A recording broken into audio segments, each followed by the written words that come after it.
Assalamualaikum warahmatullahi wabarakatuh. Saya Ida Kuswandari, calon guru penggerak angkatan 9 dari Kabupaten Madiun, akan memaparkan demonstrasi kontekstual mengenai penerapan segitiga restitusi pada modul 1.4 budaya positif. Apa yang dimaksud dengan segitiga restitusi? Kita akan membahas definisinya terlebih dahulu. Segitiga restitusi adalah suatu proses dialog yang dijalankan guru atau orang tua agar dapat menghasilkan murid yang mandiri dan bertanggung jawab. Terdapat 3 hal dalam segitiga restitusi, yaitu menstabilkan identitas, memvalidasi tindakan yang salah, dan menanyakan keyakinan. Kita akan membahas 3 hal ini satu persatu. Pada bagian menstabilkan identitas, kita akan meyakinkan murid bahwa berbuat salah adalah bagian dari proses pembelajaran. Kemudian, guru akan menggeser identitas gagal menjadi identitas sukses seorang murid. Pada bagian yang kedua, yaitu memvalidasi tindakan yang salah, maka kita akan menanyakan apa tujuan siswa melakukan suatu perilaku tertentu.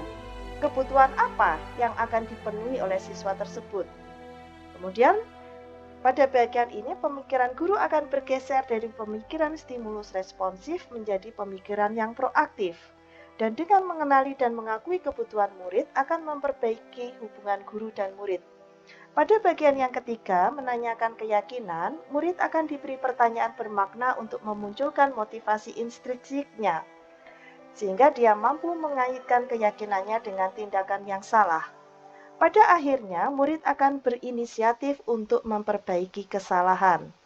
Kita akan mempraktekkan segitiga restitusi ini pada kasus yang pertama, yaitu mengenai Dana, seorang siswa kelas 9 yang memiliki tingkat emosi tinggi.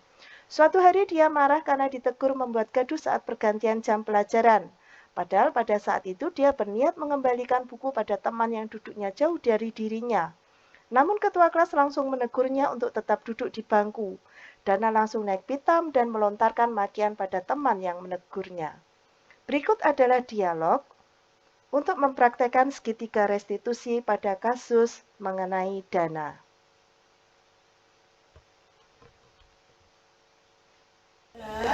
Coba ceritakan apa yang terjadi pada saat pergantian jam pelajaran tadi.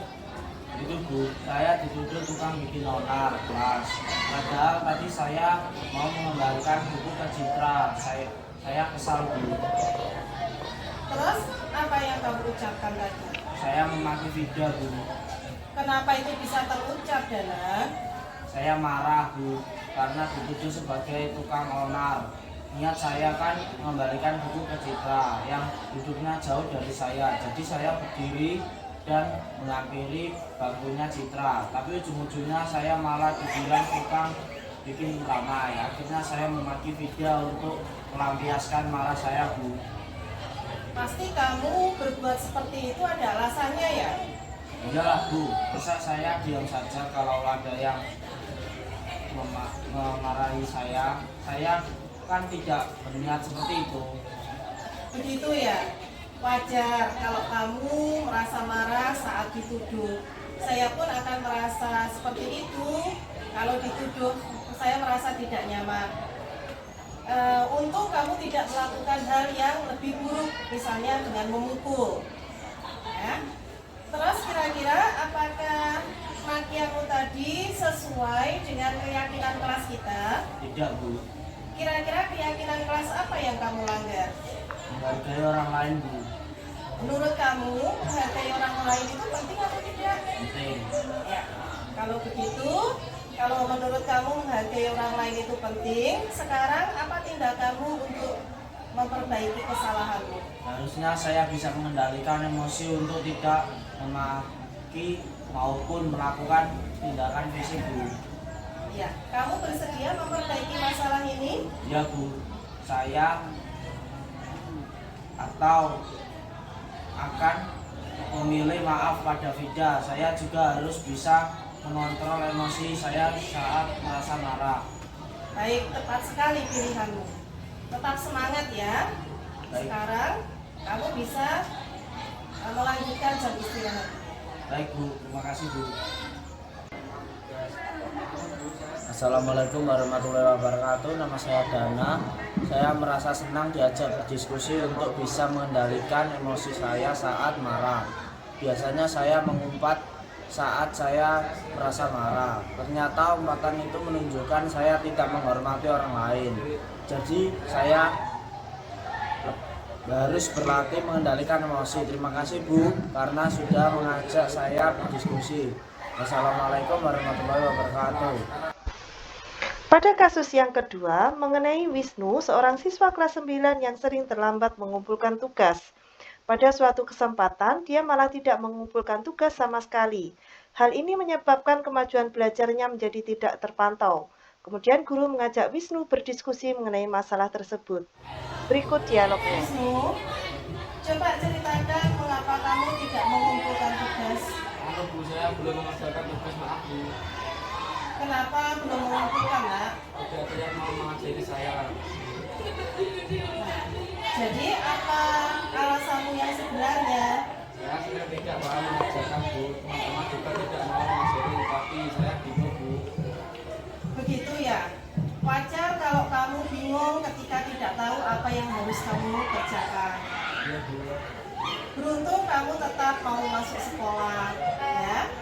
Nah, sekarang apakah tindakanmu tidak mengumpulkan tugas itu sesuai dengan keyakinan kelas kita? Iya Bu. Berarti tidak sesuai dengan keyakinan kelas kita ya. Kira-kira keyakinan kelas apa yang kamu langgar? Disiplin Bu. Ya, ya betul. Menurutmu disiplin mengumpulkan tugas itu penting atau tidak? Penting ya.